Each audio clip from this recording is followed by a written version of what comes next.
how you define class. I mean, there's no question, and certainly in the 90s, women go into, you see bumps and blips when you get an increase. So, for example, in the mid-90s, somebody called Neil McKegney did some good studies on sex work, one particular study called Sex Work on the Street.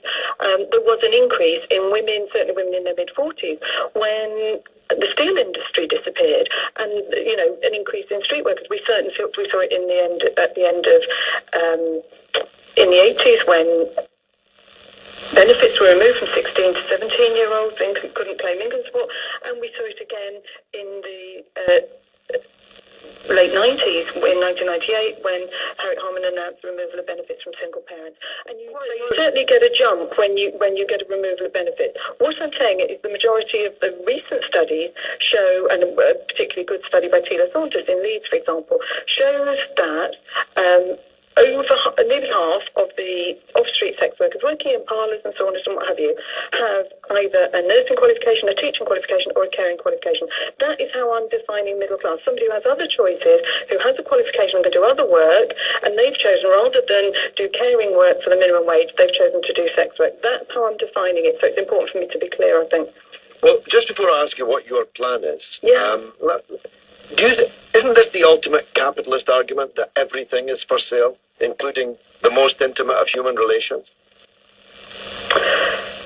I don't know whether it's the most capitalist argument, but certainly as far as capitalism goes, George, one of my fears is that what happens with the groups, what happens when the groups say that people aren't allowed to sell sex and they shouldn't be allowed, you will still get organisations who can fight those laws, and you'll end up with, instead of women working for themselves, working with others in safety, for safety, you will end up with people only working for big corporates in the sex industry. That's what will end up happening, and I think that's a great shame. Well, that's what would happen if we legalised it.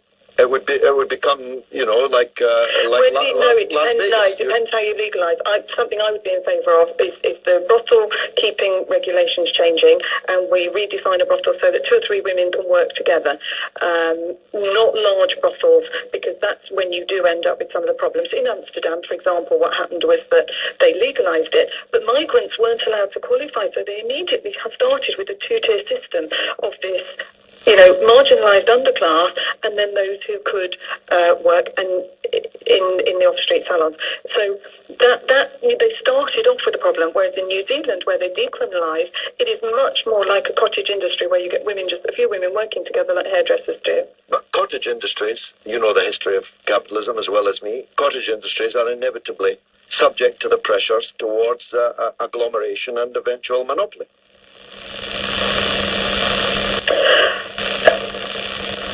Not inevitably. You still get, not every business. I mean, I agree, there is pressure. That's part of the pressure, but you will still get people working for themselves and in small businesses. Well, tell me, Belinda, how would your scheme work?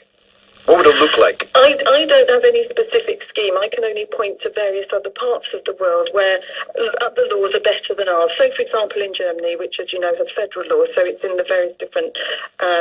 it's not implemented everywhere. It depends on whether the mayor chooses to implement it. But they certainly had a law that came in 2002 whereby women could register for national insurance. They could claim benefits if they were ill or whatever.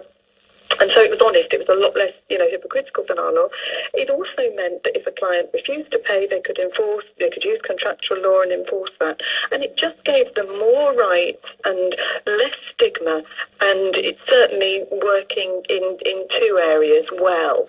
And there is less violence, because at the moment, the way the law marginalises women, it opens the doors for pimps and traffickers, because they don't have recourse to the law. If they're injured and they go to the police, the current laws with pocket and soccer, with the Policing of Crime Act and the Serious and Organised Crime Act, brothel keeping comes under the Assets Recovery Scheme. So just one woman renting a room to another woman for safety to work together means that if one of them was injured, they go to the police or report a robbery, then their assets can be taken, and that's wrong.